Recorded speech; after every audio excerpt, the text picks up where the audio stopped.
vimeo.com/Palantir. I'll show to you videos later. It's actually a 2.5-hour video. I wasn't able personally to watch the entire thing, but I'll give you some snippets about the company. September 23, 2020, Palantir, the company's name, actually came from Lord of the Rings. Palantir is a fictional magical artifact from J.R.R. Tolkien's Middle-earth legendary. A Palantir is to watch over an indestructible ball of crystal used for communication to see events in other parts of Arda, whether past or future. So Palantiri, right? The Palantir is also known as seeing stone. So it's like a crystal ball. The 7 seeing stones were spherical stone objects were for the purpose of communication in Middle Earth. There were 8 distinguished ones in total. The Palantir were made by Noldor, So if you're a Lord of the Rings fan, that is really where the company starts from. Palantir builds the world's leading software for data-driven decisions and operations. Of course, what can we say about the company? Why don't we watch a 2015 video about this, who Alex Karp is, the CEO, and what he thinks about Trump and what his company does. Okay, wait up. Let me play that. It's a 7-minute video. We'll just watch maybe 3 minutes. I've had the rare opportunity to meet Trump, which I turned down. Like, I mean, this is off the record, but like, I don't respect, like, I respect nothing about the dude. Like, you could almost make up someone that I find, it'd be hard to make up someone I find less appealing. That's Alex Karp, CEO of a super secretive and powerful company called Palantir. Palantir is this huge federal contractor, at least by Silicon Valley standards, and its chairman, Peter Thiel, is the Valley's most senior link to the Trump administration. Thiel was a big backer of Trump's presidential campaign, and he even gave a primetime speech at the Republican National Convention on the night Trump accepted his nomination. This exclusive footage you're seeing is the most vivid look inside Palantir we've ever gotten. Palantir is one of the biggest startups in Silicon Valley after Uber and Airbnb, but we know very little about how it views the world today. We do know Palantir works with government agencies like the CIA and the FBI, and for big corporations like Walmart and Hershey, the chocolate company. Oh, and its name comes from the Lord of the Rings. But there's a ton that we still don't know, like the truth behind the unconfirmed reports that it helped track down Osama bin Laden. I've spent the last year or so trying to figure out what's really going on. I broke the news that Palantir's biggest customer was the oil company BP, or in Palantir speak, Stones, which is one of a long list of code names that Palantir used to refer to its customers. I also reported that Palantir had lost some of these customers and that it was struggling to retain staff. Now I've obtained this tape of a Palantir staff meeting in August 2015. Footage that Palantir filmed and that came to me through a confidential source. We can end up powering the industries in the world that de facto determine the fate of most citizens in the worlds we live in, which is like the West broadly defined. And that there's just no other business like that. You hear a lot of talk about big data. Palantir thinks it's cracked that code and that organizations around the world will need to use its technology if they want to survive. But some customers are more enthusiastic than others. Like if you just look at, like if you just take France, for example, now there are lots of, it's like a weird use case because I think France may be the country where like they just like us, like as opposed to the US government where they, you know, like they tolerate us because nothing else works. Palantir is basically part software maker, part consulting firm. When a police department or a bank signs up, Palantir sends its engineers to scoop up their data and run it through its software. The idea is to find connections in the data that the customers didn't know were there, like clues for catching fraudsters, or, you know, whether a retailer should put the diapers next to the beer. So why is Palantir in the news these days? Well, it has a very interesting connection to President Donald Trump. Let's go back to Peter Thiel, the Palantir chairman who supported Trump's campaign and then joined the transition team. He co-founded Palantir with Karp, and the two of them are close. Thiel's the chairman, Karp's the CEO. Now, Thiel is a billionaire and a Silicon Valley legend who is renowned for making an early bet on Facebook back when other investors wouldn't touch it, and he's still on the Facebook board. After Trump won the election in a surprise upset, the Wall Street Journal said that Thiel had won, quote, the longest shot bet of his career. But Karp doesn't quite share Thiel's views on Trump. It's like the guy inherits $50 million and has a fictitious wealth he claims of 10 is probably like $500 million. So you inherit 50 million in the 70s, and you have, let's just say you have 20 billion now. You guys can do compounding math. That's not a good return. It's like, so even purely on the vulgar metric of like as a business person, then as a person, and then like as a bully. In any case, I don't care if you guys vote for him or whatever. I'm just saying.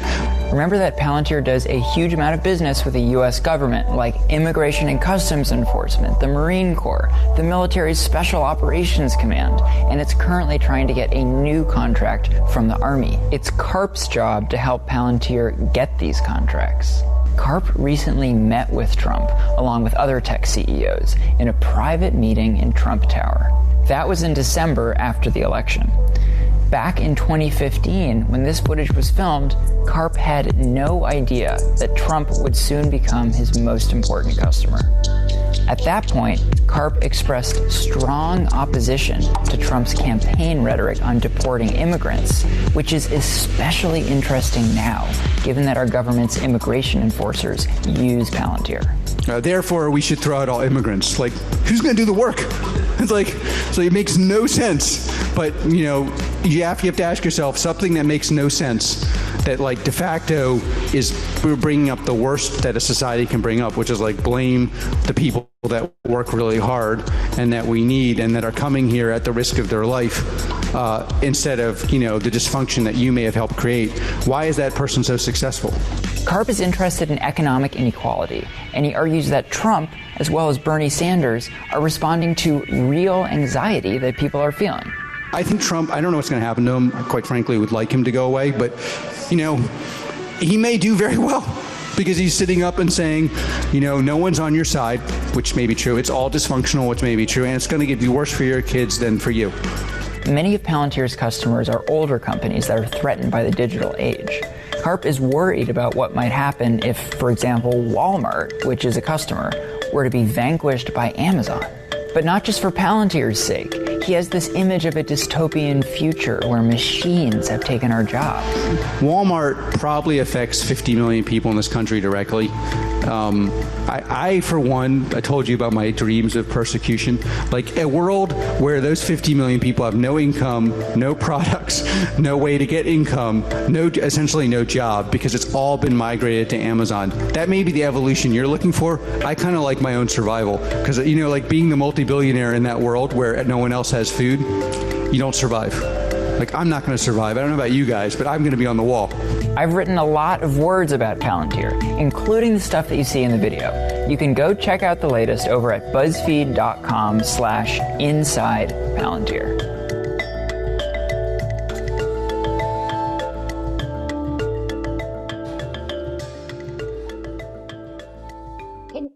Can you imagine, guys, what would have happened without Palantir's help? Where would Amazon be today? Would it be a $3,300 company, or would it have been $10,000 because Walmart wasn't there to save these Americans from being automated? So Palantir today, as you could see, there's actually a HBO. There was an interview on HBO, and I'm going to show to you later that promotional thing. If you look at the website of Palantir, you can see that they fight child exploitation with big data. They have all your data, big data, so they help governments and companies like Hershey's, Walmart to beat an Amazon.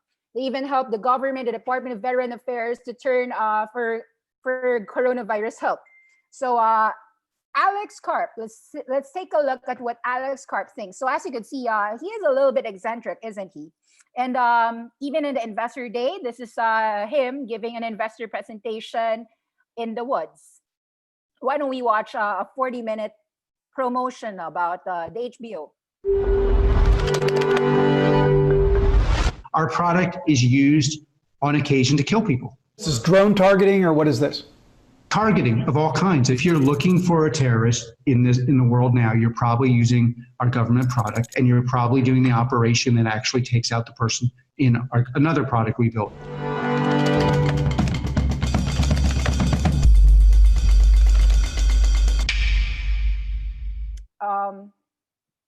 Actually, I find that interesting, but I haven't subscribed to HBO Max.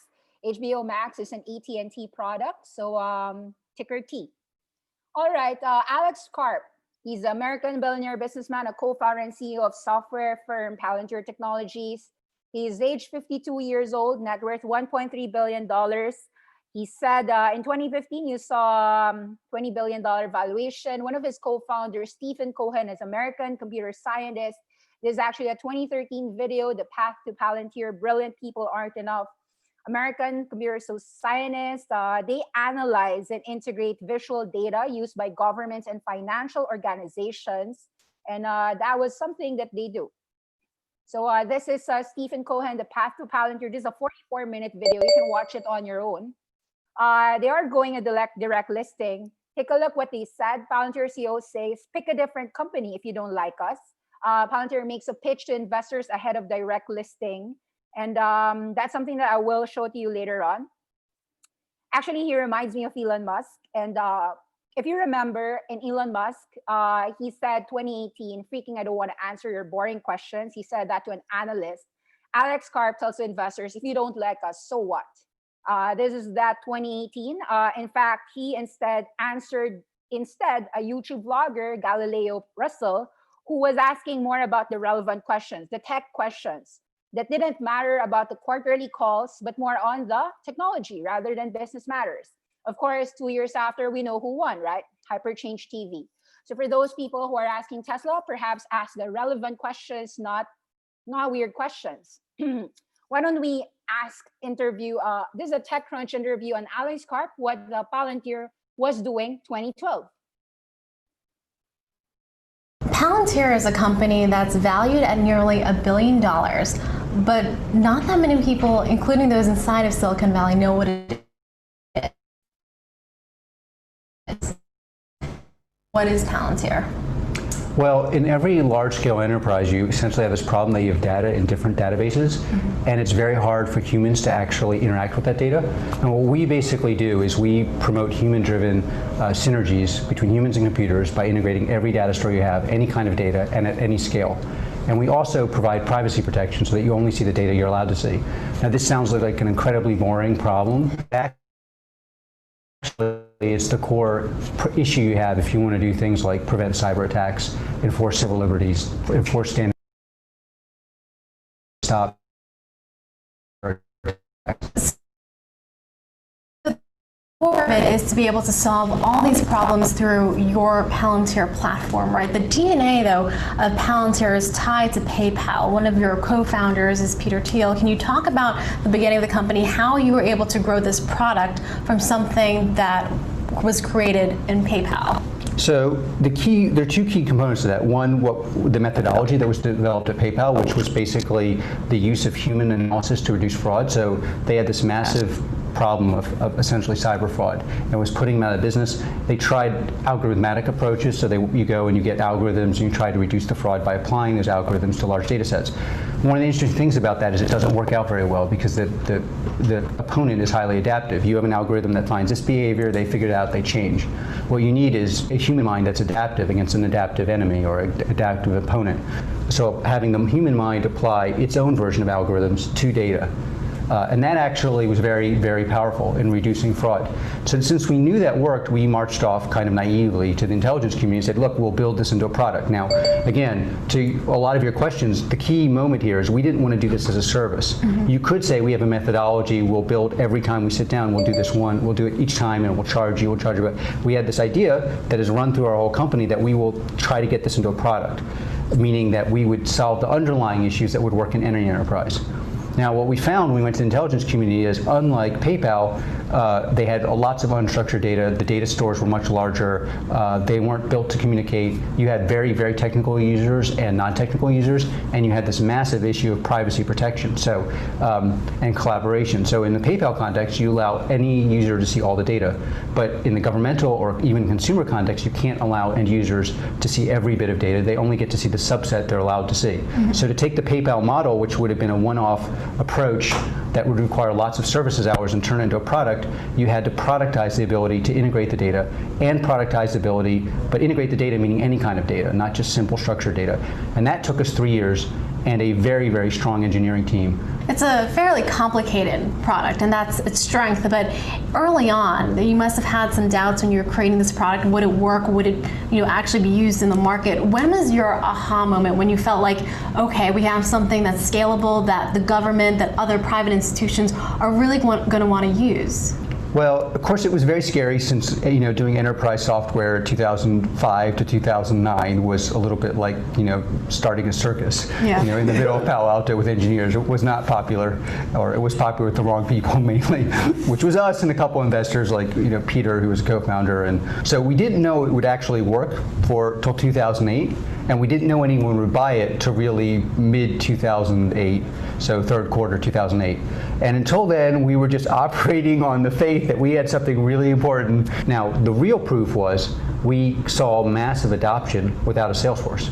So this is how we knew it was working, because one person would email another they have classified networks and say, this is awesome, you have to get that. And so one of the reasons to actually be very focused on an engineering team as opposed to a sales team is you really need to know, is the delta between what they have with us and what they could have really significant. How difficult was it to break into DC to get the first government contract? When you stepped into that first meeting, what was it like, and how did you make your case? We did a very bad job making our case. It was very difficult. We didn't understand what they were saying. They didn't understand what we were saying. I think the first. We won't deal anymore how they got the government contracts. The point is that they do have a lot of government contracts. Actually, this interview on Alex Karp is, I think, a must-watch. I will show it later on. But if you look at the investor presentation at a glance, okay, Investor Day was given. And this is Kevin Kawasaki, the global head of business development. You can see that as of full year 2019, the revenues was $743 million. That was a 50% growth from, this year it's growing another 50%. A lot of that is SaaS, so it's a 78% gross margin. Platforms are Gotham and Foundry. So this is actually a good presentation, to the point that I think that it should be them talking, not me. So later on, I'll show the clips, like the video, so that you can watch the 2.5-hour video and appreciate it for yourself. But as you could see, they have a lot of customers amongst 36 industries. So it's not just the government, it's not just the banks, reducing those frauds. It's not just the cybersecurity, it's big data as well. So as you know, they've been helping Walmart that, you can increase your sales, just put the diaper and the beer together. So big data. Of course, it seems so intuitive, right? Like people who drink will end up having drunk sex that ends up with babies. But anyway, so we accelerated start time with customers by 5 times. ERP suite from data access to a working ontology in 4 days. This used to take us a month and a half. So they, and then let's take a look at some of the things in the presentation, the investor presentation. So they improved the average customer onboarding time to, and they recently onboarded a customer, and it's been happening during the pandemic, getting customers faster and 5 times faster. Some history that you might need to know. They have built 2 principal software platforms, the Palantir Gotham and the Palantir Foundry. Our customers pay us to use the software platforms we've built. Today, our software is used by customers across 36 industries in more than 150 countries. So it was founded 2004. They released Palantir Gotham about 2008, $2,000 in revenue. In 2016, 2017, they released the Palantir Foundry. They made $500 million times 5 in about 5 years. Today, 2019, they've already surpassed 100 airlines on Skywise, and a few things. So $700 million revenue and growing 50%, so $1 billion, so double again. Leveraging Palantir, the bank's compliance officer, one of the use cases, a European bank used the Palantir software to become a data-driven organization and has the largest data lake in the bank for expansive data connectivity. Palantir data platform, the compliance, the front office, the risk, the internal audit. So I had 70 plus use cases for this bank. Now, who are the 36 industries using Palantir? I can't read it all throughout, but there's like a transportation, fascia, and what's this? Blah, blah, affairs, electric vehicles, information. Basically, I think like if you know like big data, because I can't get the investor presentation. So, but it's all in the website. I'll show it to you later. Of course, they have expansion phase. They mean an expansion phase. We define a customer or potential customer in the expand phase as any customer from which we have recognized more than $100,000 in revenue for a calendar year and whose account had a negative contribution margin as determined by the end of the year. In 2019, we generated $176 million in revenue from customers that were in the expand phase as of the end of that year. In first half, with contribution margin of about 43%. In first half 2020, those same customers generated $160 million of revenue with a contribution margin of 35%. So they are seeing that some customers can become a bigger revenue generator. So those are expand phase. Case study, a Fortune 20 customer. So of course, they're very secretive, as you know, with their customers. So they give like a lot of code names. We started working with a Fortune 20 company in 2019. It was 2 pilot focused on improving other workflows and compliance. Within 6 months, 500 operational users generated $180 million in operational value across multiple use cases. The customer proceeded to sign a multi-year deal to leverage our software in moving their entire data infrastructure to the cloud, as well as streamlining their technical infrastructure by identifying and deprecating competing platforms. Customer is one of the first we onboarded with our direct sales team. While the initial deal is focused on infrastructure, we are pursuing several additional use cases in other functional areas. So 50 operational users, $180 million in one use case. There's a lot of things that I think is worth watching. So this is from their own investor day. So it's a 2-hour video. Let's watch together a few things. All of our customers. Let me just our contracts are Q2 was 80%. Start here. Efficiency and deliver efficiency to sheet. Now let's drill down into revenue, margins, and liquidity in a bit more detail. As you can see, our revenue has been accelerating since 2017. Moreover, this acceleration has really continued into the first half of this year. When we look at the chart, we really want to highlight 2 things. And first is the development and launch of Foundry, starting in 2016 and continuing into 2017. And then also our lawsuit under 2377 of the US Code that Sean discussed. So when you think about it, we're a 17-year-old software company, but in many ways our products and our go-to-market strategy are still in their infancy. And now we just talked about our revenue history, like what's generating that revenue? That revenue comes from 2 software platforms, Foundry and Gotham. So while it's true in the past that we did custom development work and built bespoke applications, we aren't doing that today. We're exclusively deploying these 2 software platforms across all of our customers. Our contracts are generally fixed fee. Our customers pay us for the all-in cost to deliver, maintain, and service these platforms, and we continue to do this more and more efficiently as our products have matured and adoption across our customer base has increased. To measure this efficiency, we look to our margins. Let's now take a look at our gross margin, contribution margin, and finally, our operating margin. Gross margin and contribution margin measure how efficiently we are generating our revenue growth. Gross margin has increased as improvements in our cost of revenue have continued as we've made significant investments into our platforms, particularly our Apollo platform, which cuts the time it takes to onboard a customer from weeks to hours.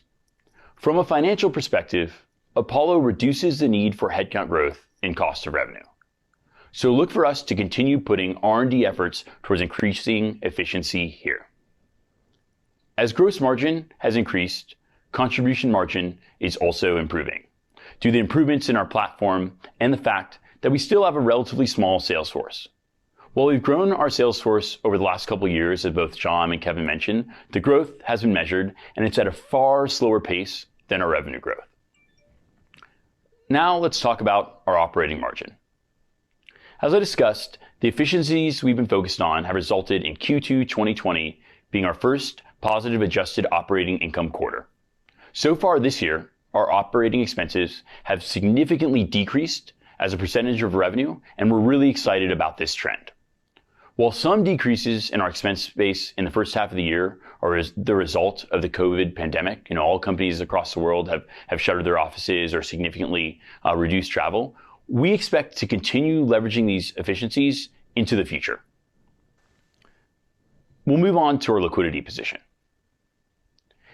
As we think about cash flow, it is important to understand how our contracting has changed over time. Prior to 2020, we pursued multi-year upfront payments for our contracts. This meant that often customers might pay us for a few years in advance. This resulted in significant growth in customer deposits and often our cash collections being far greater than revenue in any given year. As we've shifted all our customers onto our platforms, the need for upfront payments has been reduced. As the result of this shift, revenue recognition and cash collections from customers should tie more closely together in future periods. As a result, many customers have already paid for 2020 in prior years, and this helped explain the negative cash flow that we saw in the first half of this year. Our balance sheet is exceptionally strong and we have limited debt. As of June 30th, 2020, we had $1.5 billion in cash on the balance sheet. This includes a $300 million term loan, of which we've already paid off $100 million of since then. In addition, we have an undrawn revolver of $200 million, and this doesn't include the strategic investment of $410 million that closed in early Q3 that I referenced earlier. We are well positioned to take advantage of a host of opportunities for growth that lie ahead of us in these very uncertain times. We plan to do this all while undertaking a direct listing that provides liquidity to our employees and stockholders starting on the listing date.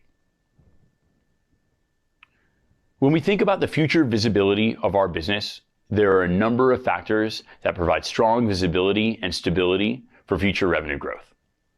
The first thing to understand is that a significant portion of our business is in the government sector. The metric we use when looking into the future of government revenue is government deal value. At the end of 2019, we had $1.1 billion in deal value against $350 million in 2019 revenue, which is about 3x the coverage.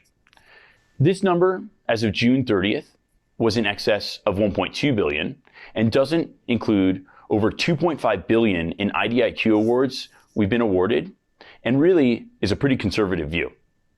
In addition, this doesn't take into account that most government contracting in the US revolves around the government year end, which is September 30th. So this is really a metric that we really should look at on an annual basis.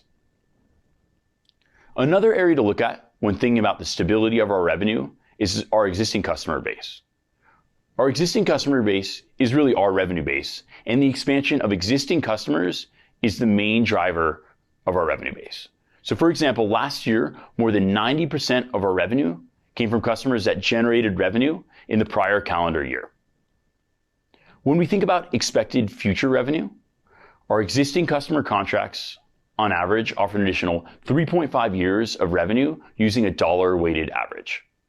And although the large majority of our contracts do include termination for convenience clauses, our customers tend to stay with us.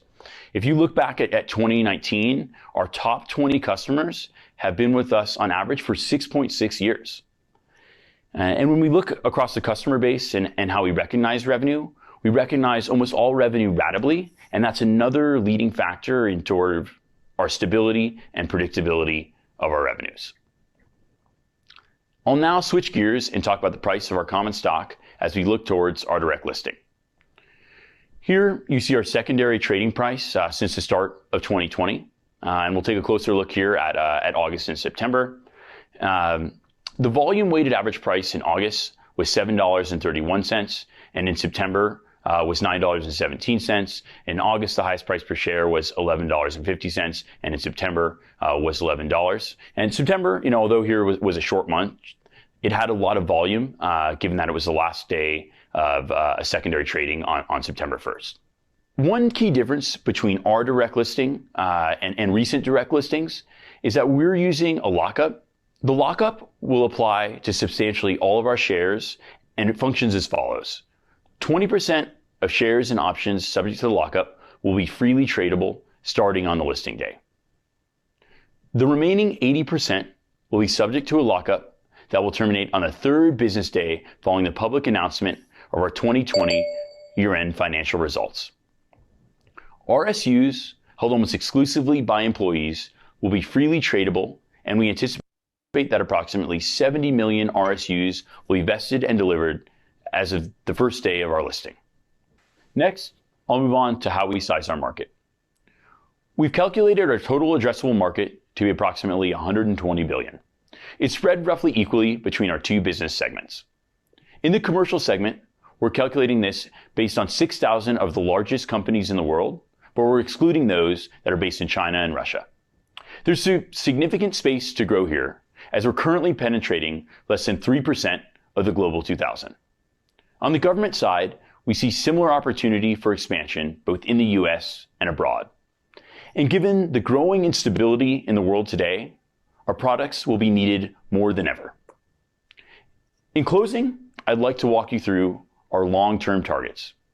Note that these numbers are on an adjusted basis and are excluding stock-based compensation. While we're positioned strongly today, we are focused on our long-range target model. This will be gross margin in excess of 85%, contribution margin in excess of 70%, and operating margin in excess of 35%. With that, I'll hand it back to Shyam. Thanks, Dave. Well, it's the investment in our platforms and the underlying technologies that drive these numbers that Dave just shared with us. And so you're going to hear a lot more about the roadmaps from the people who... Okay, guys, a few things to note. A while ago, you heard very simply, $2.6 billion government contract, very predictable. You saw the total addressable market, 56 versus 63 billion, all the 6,000 companies in the world, and excluding Russia and China. And of course, the 53 billion, 56 and 63. So as you know, there's a lot of things to discuss. It's a big data play. It's a cybersecurity play. Actually, there's just so much to uncover on the investors of Palantir. But how should I share this? Okay, let me share a few things about so why don't we watch like the Davos before this? Let's go watch the Davos interview of Alex Karp. Wait up. IPO SPAC. This is a direct listing, September 23, 2020. Okay, watch this. Full Davos interview. Alex, thank you for doing this. Thank you for having me. So this was a very big year for you. You signed a number of huge contracts. This is true. We did very well. So what happened? Well, I guess the longer version is about 5 years ago, we looked at our product offering and decided to rebuild our core offering for the government, start with the commercial product, which can be used in commercial and government, and revitalize our strategy of going to market. And we saw the results last year, but dramatically this year. And so that ended up with two very, very large contracts that are public, a number of contracts that are not public, and a mission impact that I think we're very proud of. And just so we're clear, that's at least publicly $1.5 billion in new contracts with the U.S. government. That's true.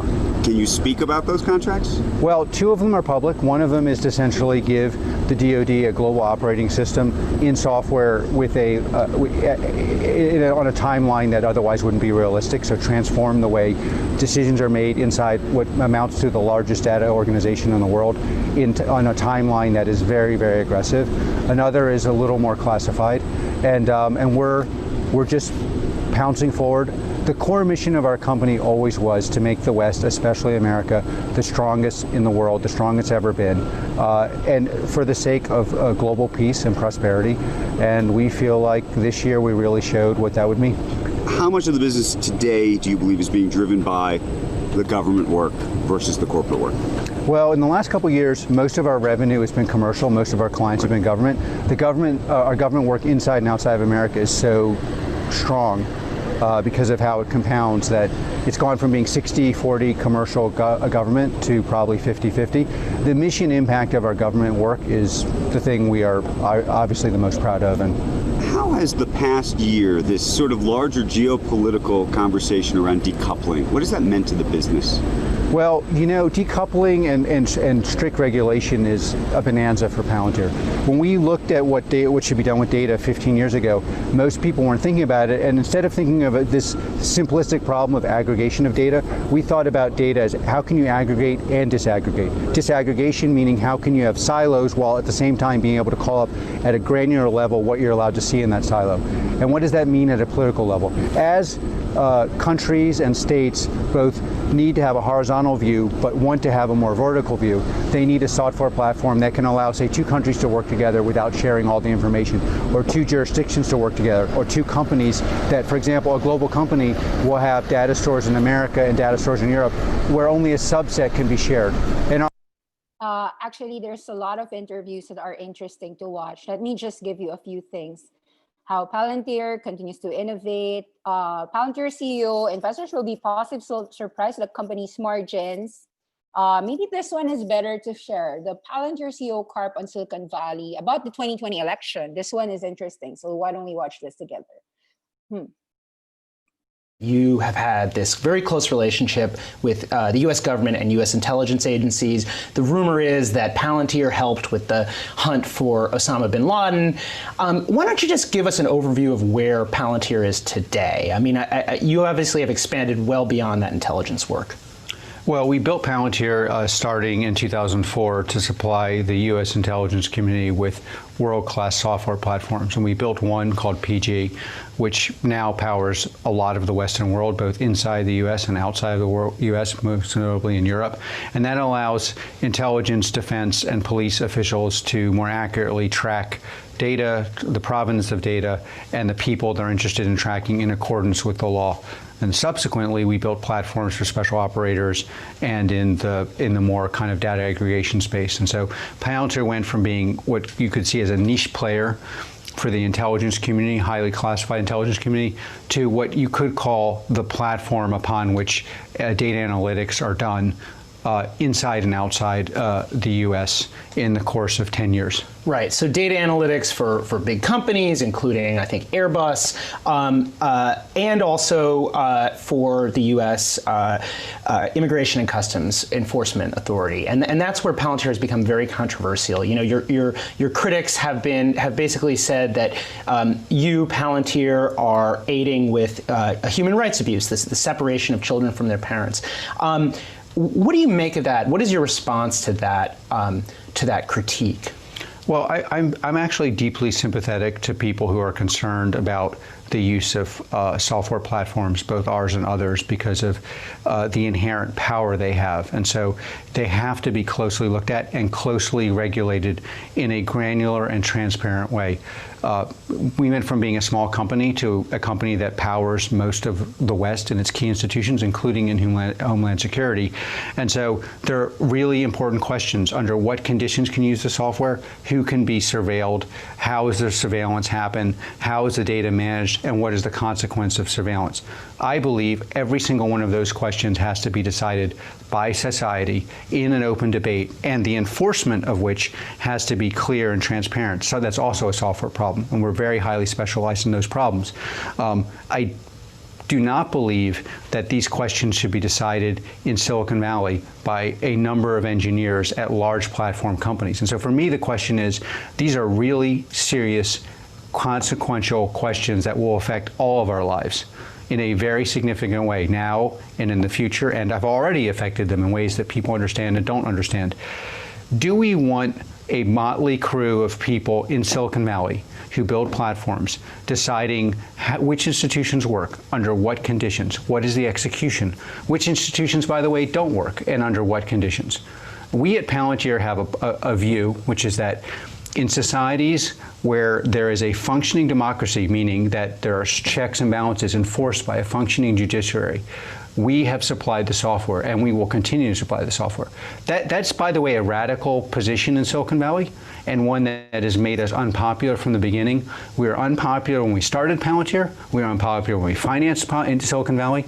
We were unpopular when we built Palantir in Silicon Valley, and we're still highly controversial and unpopular in Silicon Valley because we have a very differentiated view than our colleagues in Silicon Valley. So in other words, Google famously basically backed off a $10 billion contract with the Department of Defense, Maven, amid employee protests. You're basically saying that, not going to happen at Palantir. Well, Palantir is just not if you going to... Just to add a little color to this discussion, many people believe, I happen to share this belief, that the present and the future ability to control the rule of law and its application will be determined by our ability to harness and master artificial intelligence and its precursor, machine learning. Yeah. It is a very, very radical decision to say you will not help the US on this. Now, I believe it's every right of Google and their engineers to make a decision. I believe that, however, that they should not be making this decision. I don't think any other consumer internet should make a decision. US legislators and voters should make these decisions. So de facto, Google and other companies are deciding what the role and stature of the US will be in the present and the future. I think most people, including myself in this country and around the world, are very uncomfortable with the idea that Google and other companies will define who are the winners and losers today, tomorrow, and the day after tomorrow. Now, if that's your position, if you think that these small number of people living on an island that seems to be devoid of any of the cultural norms that the rest of us tend to share should make these decisions, that is a radical position you have to bring to the American people and explain to them why you are making these decisions. At Palantir, we have a very controversial position that makes us largely unpopular. We at Palantir believe that those decisions should be made by the US legislator, by our representatives, and by the courts, and that we as citizens should agitate for views that we believe. In other words, Palantir is going to work with either government, whether it's the Trump administration or... We've worked for 3 administrations. As long as the judiciary is is putting checks and balances on the implementation, as long as people are working within accordance with law. I think some of these laws... Okay, guys. Whoops, sorry. Wait, hello. I will share some important dates for all of you. These are the most important dates. And S1 filings. Okay, let me just read the S1 filing of Palantir. This is September 23. Let's read what they're saying about themselves. The letter from the CEO. Our welfare and security depend on effective software. In times of stability, the right software helps the most critical institutions serve their markets in the public. In times of crisis, effective software can be an essential to an organization's survival. Our platforms are used by the United States and all the allies around the world. Many are using it, from defense, intelligence agencies to companies in healthcare, energy, and manufacturing sectors, relying on these platforms that we've built. Challenges we've faced will continue to confront, expose the systemic weaknesses of the institutions on which we depend. Our industrial infrastructure and manufacturing supply chains were conceived of and constructed in a different century. Government agencies have faltered in fulfilling their mandates in serving the public. Some institutions will struggle to survive, others will collapse. Our customers come to us because their technological infrastructure has failed them. Enterprise software industries' focus on custom software tools and applications is misplaced. These approaches can only work briefly, if at all. Problems and needs of an organization often change before the software can even be deployed. Our partners require something more. They need generalizable platforms for modeling the world and making decisions, and this is what we've built. Our company is a creative enterprise filled with strong personalities who are immensely talented, care deeply about their work. You can read the entire S1 and Alexander Karp signing off. The ability of our most vital institutions to protect and provide for the public requires the right technology. Thus, we believe over the long term, the strength and survival of our democratic forms of governments needs to do this as well. Our company is founded in Silicon Valley. We share few and fewer of the technology sector's values and commitments. From the start, we've repeatedly turned down the opportunity to select, call, sell, collect, or mine data. Our tech companies include some of the largest in the world. Who have built their entire businesses on doing just that. So I guess they were talking about the companies like Facebook selling our data. Software projects with our nation's defense and intelligence agencies whose missions are to keep us safe have become controversial. Companies built on advertising dollars are commonplace. For many consumer internet companies, our thoughts and inclinations, behaviors, and browsing habits are the product for sale. The slogans, the marketing of many of the Silicon Valley's largest tech firms attempt to obscure this simple fact. The world's largest consumer internet companies have never had greater access to the most intimate aspect of our lives, especially your health.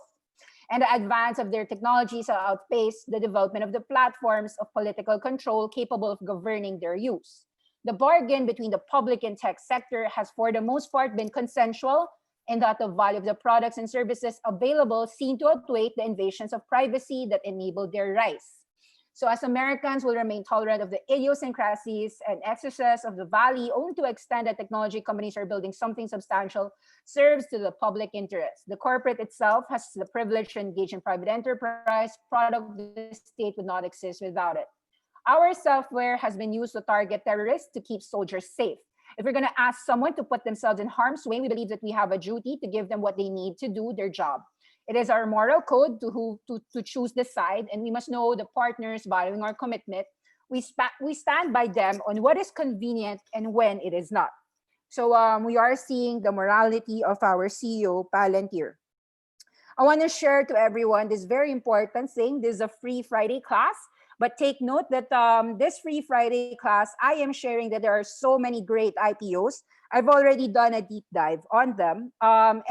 This is something that you might need to know. Snowflake, okay, we've got it. The ticker is SNO. The date is September 16. Expected market cap is $20 to $23 billion. Unity Engine, the date is September 18. The ticker is U. Expected market cap is $1.2 billion. I'm so happy with that. Palantir, expected date, the market cap is $10.5 billion, September 23. So guys, Snow, Unity, Palantir, Snowflake, Unity, and Palantir, September 16, September 18, September 23. If you have any more questions, I'd like to also share to everyone here that we have a special class. Actually, you can join us this September 12, 2020. How do you build your very first 10x global stock portfolio? I'm going to talk to you Saturday, 10 a.m. to 12 noon. This is it's not a free event though. It's actually a paid event. It's just 2,000 pesos, $40. And you can actually sign up the discussions and events. I'm going to assume that you have zero knowledge, zero, as in your entire portfolio is zero. So you can actually sign up and we will give you access to all our awesome 10x picks. You can watch our Unity class. You can watch, of course, this Palantir is a free class, Friday class. And you can register here and you can pay us and just sign up to our class. You get access to our 1 month. You have 1 month access to all of our class picks. So I will discuss sectors, official ranking with the aspect of today's current prices. So for instance, some of you are aware that Vuzi was a class pick because it's a free Friday class pick. C Limited was also a free Friday class pick. And you've made about 100% already on them. The question is C Limited still a buy today at 138? Is Boozy still a buy given that it's already at $4.20? We feature them at about $60 below and at $2.80 below. So those types of things. Those are the questions that we'll discuss. Electric vehicles, 5G, IPO, SPACs. Some of our SPACs went up 50, 100%. How do you handle it? Are you supposed to buy the new IPOs? Those kind of things. So I hope that this Friday free class, you've learned a lot. And why don't we end with them? Let's end with them. Let's go. Let's play this. Sorry. This is it. So just watch it. The video is vimeo.com/Palantir. It's good. Who are leading those charges. But I wanted to share a high-level overview for both Gotham and Foundry. On the Gotham side, we are investing in AI-enabled mission command. And that means that Gotham is going to be the substrate that the next war is fought on and that deterrence is delivered in. America and our allies, we've spent hundreds of billions of dollars in sensors. But, we struggle to make sense of things. And so we are investing in the sensor fusion to help the commander make sense of what's going on in the battle space and to automatically generate recommended courses of action. And then we're integrating upstream with the weapon systems and the assets so that with a single click, the commander's decision can be executed. And we are doing this from space to mud, land, maritime, air, space, cyber, all 5 warfighting domains. On the Foundry side, we're deepening our investments that help make Foundry the operating system for the modern enterprise. And I'll highlight 2 places that I'm particularly excited about. The first is in simulation, which is really about understanding the counterfactual. What would happen if I did this? Or, my supply chain just got disrupted. What can I do now? And we're making this sort of simulation capability native to the ontology and a reusable primitive across the platform. And I think this is really important because this sort of interrogation is the basis of learning. And outlearning others is an irreplaceable source of alpha generation. We're also investing in greater low-code, no-code capabilities so that the thousands of blue-collar workers who leverage Foundry every day to make operational decisions can also build their own applications. If you think about this in the context of the aggregator dynamics, this is a deeply strategic investment. Each application that is built is going to deepen the customer's relationship with us as they generate more and more value from our platforms on their own. There is so much more to say about Palantir, about our technology, our products, our practices, our people. We're this kind of crazy, remarkably flat company that has subordinated hierarchy and structure to outcomes. And that mandate and the responsibility for those outcomes, they exist on the front lines. And so we want to pull the curtain all the way back and show you what are we doing? How are we doing it? But have you hear that from the actual people doing it themselves? Thank you.